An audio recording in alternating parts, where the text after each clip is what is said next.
saya Danu Baskara, saya Baladewa dari Jepara.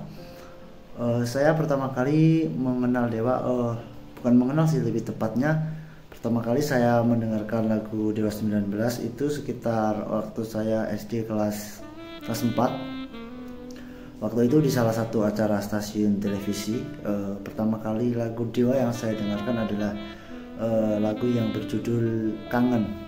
Lalu setelah berjalannya waktu, kebetulan saya juga memiliki hobi bermusik, dan lambat laun akhirnya Dewa menjadi salah satu referensi musik saya, baik dalam bermusik, berkarya, dan berkesenian.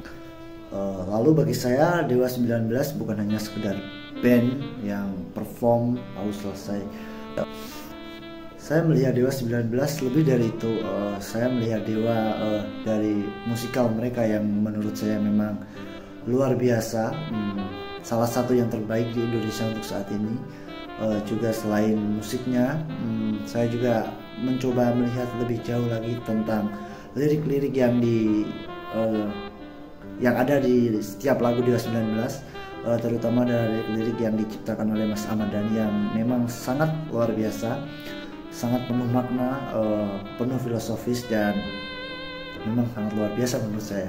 Untuk pengalaman saya nonton Dewa 19, pertama kali saya nonton Dewa 19 itu di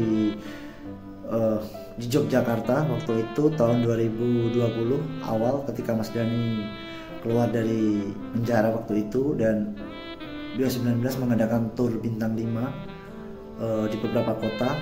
Sayangnya belum sempat selesai, tapi karena ada COVID jadi harus terhenti.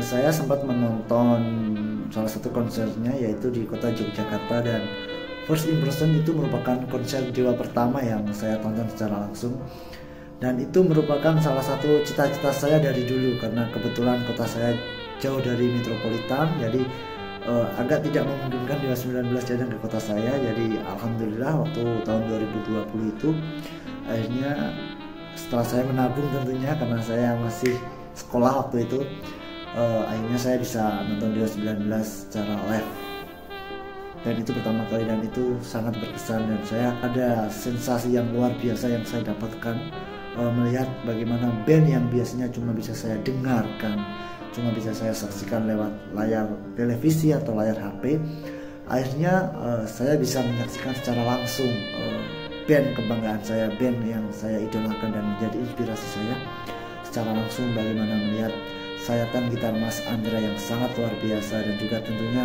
menyaksikan secara langsung the one and only Mr. Ahmad Dhani yang ya memang luar biasa. Kan saya melihat, bagi saya sendiri, setelah saya nonton Dewa 19 itu rasanya kayak udah nggak pengen lagi ya saya nonton band-band Indonesia lainnya. Buat saya tuh udah kayak Dewa 19 itu udah mentoknya band di Indonesia, itu udah nggak ada lagi band yang sedewa Dewa 19 gitu, karena ya memang harus diakui baik dari musikalitas dan sebagainya. Lewat Dewa 19 itu memang sangat luar biasa, apalagi dengan adanya Mas Ahmad Dhani yang menjadi pentolan band.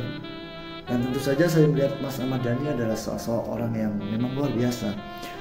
Di luar politik, saya melihat Mas Ahmad Dhani itu ketika dia berkarya, bukan ketika dia berpolitik.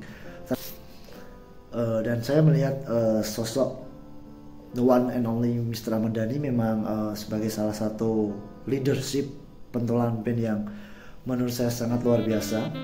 Dia bisa mengatur.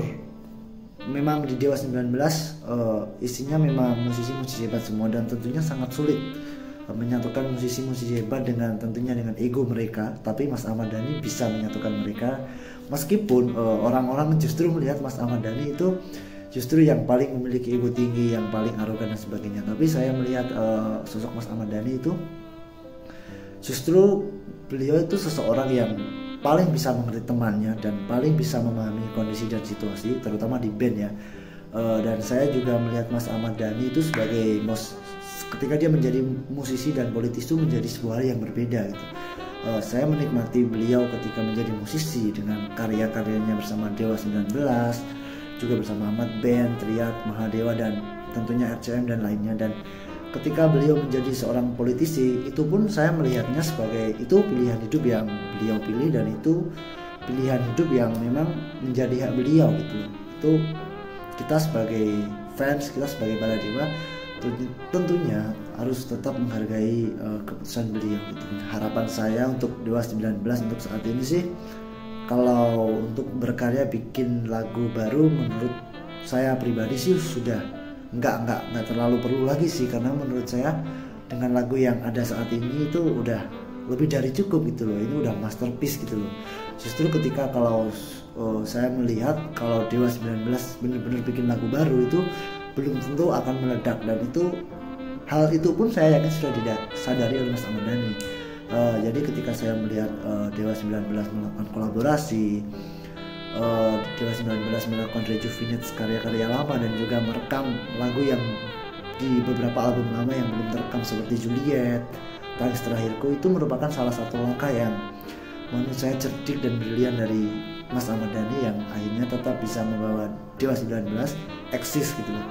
Bahkan kalau boleh saya katakan tahun 2022 ini tahunnya Dewa 19, bagaimana kita melihat padatnya jadwal Dewa 19 hampir setiap minggu, bahkan kadang ada dalam sehari mereka konser di beberapa tempat, nggak cuma satu kali konser, bahkan terkadang 2 kali konser dalam sehari. Itu merupakan hal yang luar biasa menurut saya, dan harapan saya untuk Dewa 19 semoga khususnya buat Mas Ahmad Dhani, semoga beliau masih mau bermusik, beliau masih mau ngeband, agar kita masih bisa menikmati karya-karya beliau, kita masih bisa menyaksikan Dewa 19 secara langsung. Dan syukur alhamdulillah kalau Mas Ahmad Dhani dan Dewa 19 masih mau melakukan langkah-langkah hebat selanjutnya. Kita tahu di tahun 2020 sampai tahun 2022 kita melihat Dewa 19 dengan kolaborasi dengan banyak musisi, dengan rejuvenate, dan saya kira Mas Ahmad Dhani pun di tahun 2023 ini sudah menyiapkan kejutan-kejutan untuk kita semua para penggemarnya Baladewa di seluruh Indonesia. Salam.